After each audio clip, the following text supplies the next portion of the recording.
Paz do Senhor, meus irmãos, sejam bem-vindos ao nosso devocional.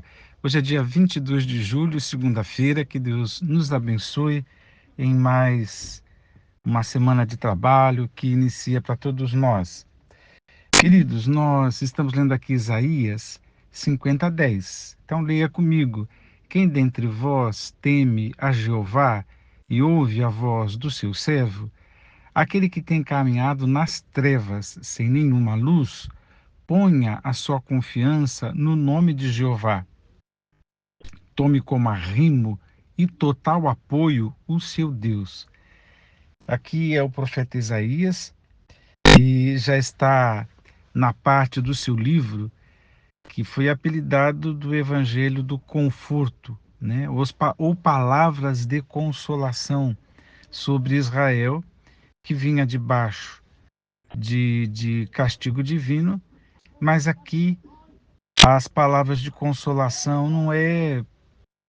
não precisamos pensar um conforto pessoal no sentido de dar uma força, como a gente pode fazer com uma pessoa, enfim.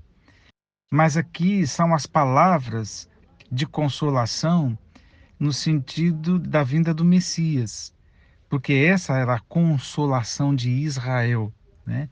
A vinda do Messias é a representação do conforto, né? E por isso se fala evangelho,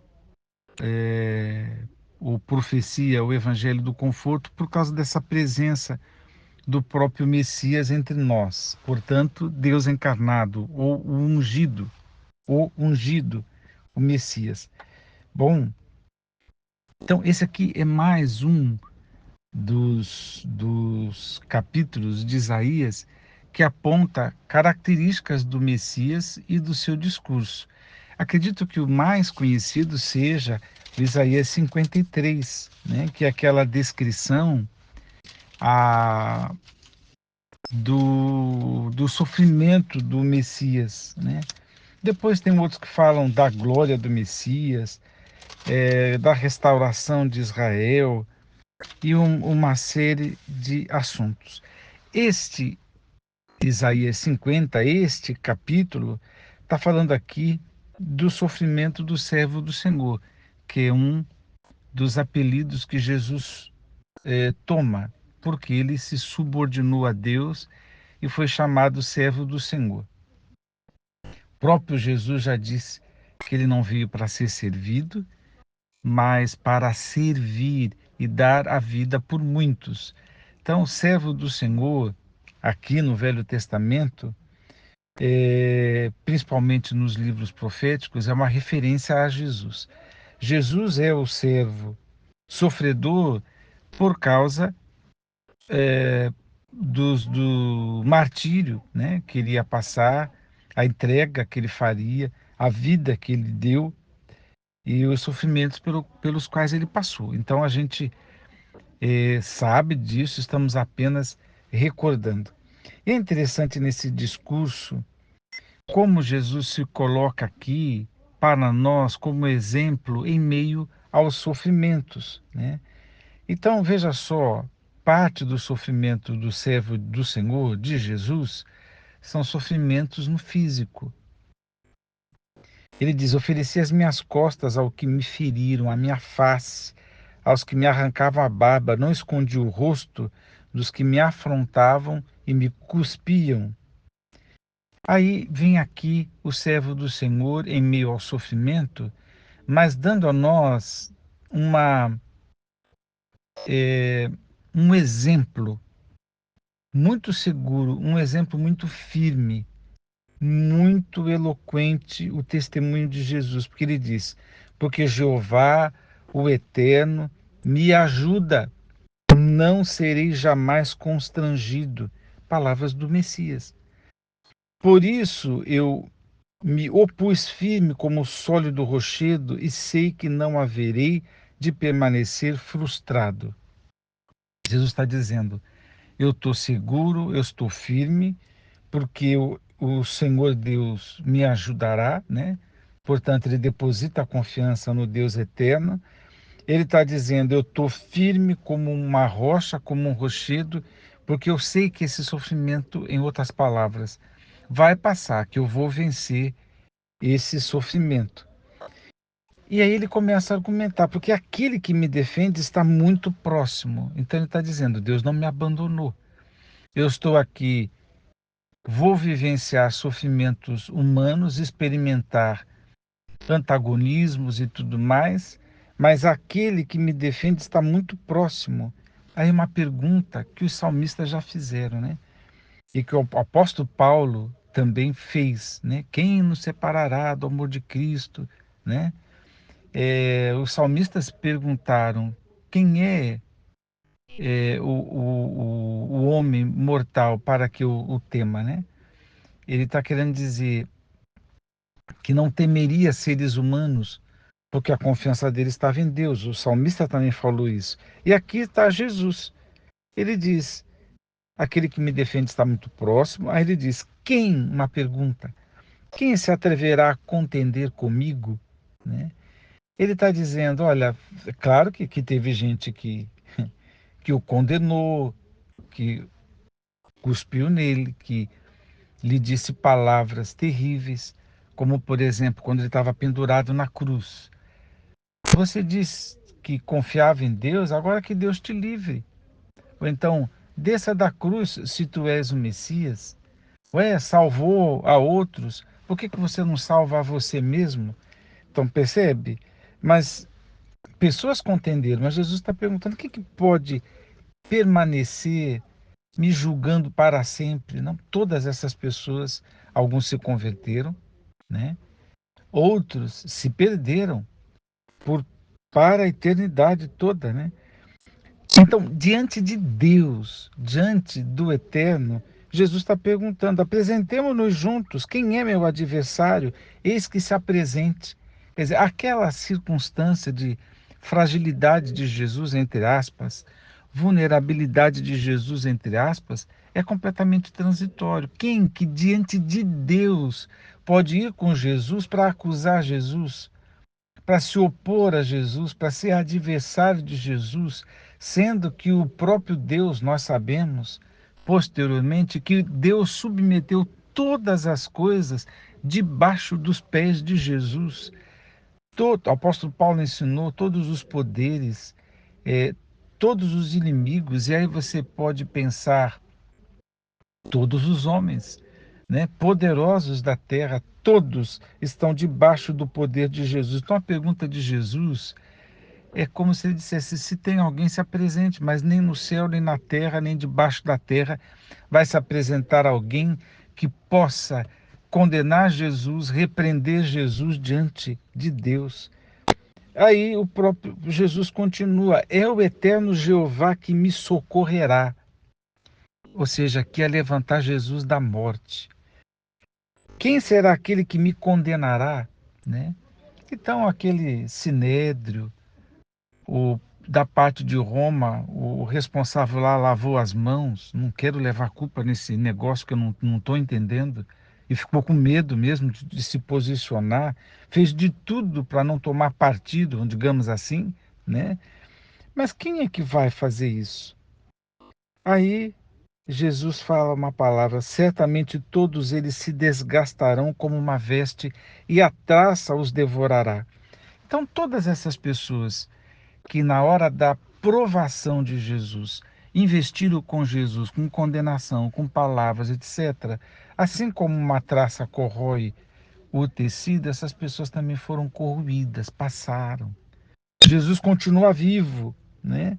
Todo poderoso. Aí é como se Jesus voltasse e fizesse uma pergunta para os judeus que temiam ao Senhor, e a gente poderia chamar para os crentes judeus: quem dentre vós teme ao Senhor e ouve a voz do seu servo? Então percebe como é de fato Jesus que está falando? Quem é que teme a Deus e ouve a voz do servo de Deus, ou seja, ouve a minha voz? E a gente tem essa referência em João capítulo 10, né? As minhas ovelhas ouvem a minha voz, disse Jesus. Ele pergunta: aquele que tem caminhado nas... Pergunta não, ele continua: aquele que tem caminhado nas trevas, sem nenhuma luz, põe a sua confiança no nome de Jeová. Ué, Jesus não está falando com gente que teme a Ele, então que história é essa de estar nas trevas? Não está falando de moralidade e nem de estado espiritual, como, por exemplo, o apóstolo João nos ensina. Quem está na luz, quem está nas trevas. Então não é isso. Esse texto, Jesus está se colocando como exemplo de alguém que passou por provação. Então a metáfora aqui, aquele que tem caminhado nas trevas, é provação. E não é estranho na linguagem do Isaías, porque o próprio Deus uma vez disse: eu crio as trevas. E não está falando de trevas como o império das trevas ou o mal, tal. Não é disso que ele está falando, mas é como se Deus dissesse: eu crio situações de adversidade, eu provo, né? Eu crio situações de provações. Então, Jesus está perguntando aqui, aquele que tem caminhado nas trevas, ou seja, que está passando por provação, sem nenhuma luz, aqueles momentos que você tem mais dúvida do que certezas, aquele momento aonde de fato a sua fé está sendo provada, porque você não tem você tem as certezas, mas essa certeza está sendo chacoalhada. Você crê de fato ou não crê, né? Você confia nesse Deus de fato ou não confia? É sísmico, é um abalo, né? Isso mexe com a pessoa. Mas vem o conselho do próprio Jesus, né? Põe a sua confiança no nome de Jeová, tome como arrimo e total apoio o seu Deus. Em outras palavras, está passando por provação, confia em Deus, da mesma maneira como eu fiz. É isso que esse capítulo está dizendo para nós. Ele não disse que ele se colocou, eu me opus firme como um sólido rochedo, porque eu sei que eu não vou permanecer frustrado. É como se Jesus dissesse: põe a confiança no Deus eterno, nas palavras mais atuais de Jesus. Confia no Abba, confia no Pai eterno, porque do mesmo jeito que eu me posicionei e fiquei firme como um rochedo, vocês podem ficar firmes como um rochedo, porque a confiança de vocês está no Abba, está no Pai, está no Deus eterno.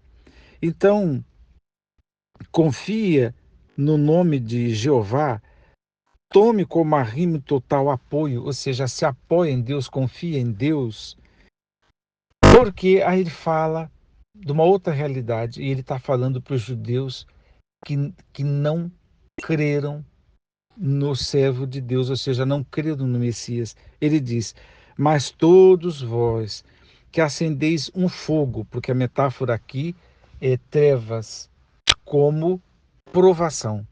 Mas quem, na hora da provação e na vida, acende um fogo que vos munis de setas incendiárias, ide e andai na luz do próprio fogo e nas tochas que acendestes. Ou seja, está na provação, está na dificuldade, mas cria para si recursos próprios, ou seja, confiança em si mesmo. É isso que ele está dizendo com munir-se de setas incendiárias, de acender uma luz ou um próprio fogo.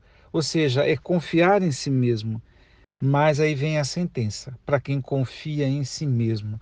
Contudo, por minha mão, ou seja, gerência de Deus, poder de Deus, isto vos há de sobrevir, deitar-vos-ei no meio dos tormentos.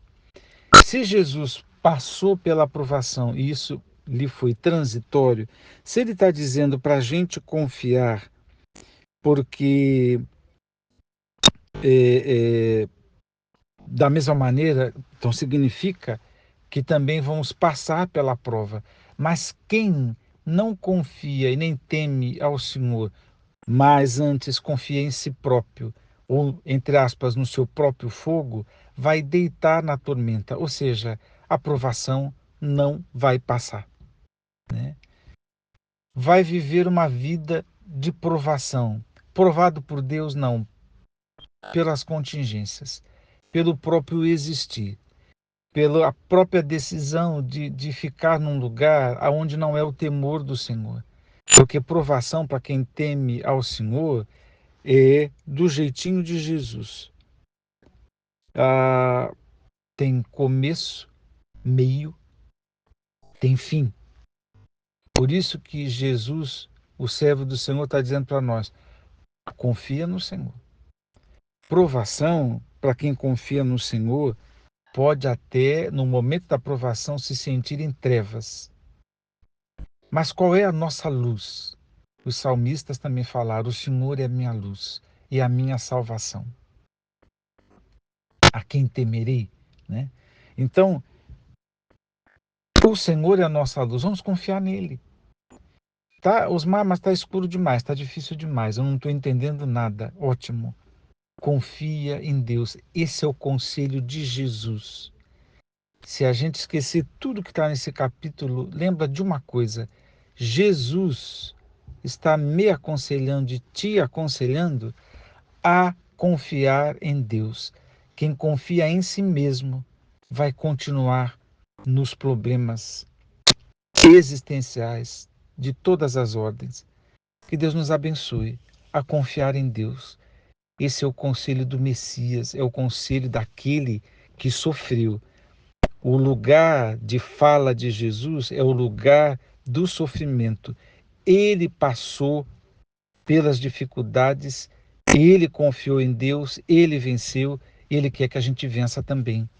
Portanto, vamos confiar no Senhor. Deus te abençoe. Pai eterno, graças te damos. Que a tua graça e misericórdia seja sobre todos nós, que podemos andar em trevas, mas também podemos, a exemplo do servo do Senhor, confiar no Senhor de todo o nosso coração. É o que eu peço, ó Deus, no nome de Jesus. Amém.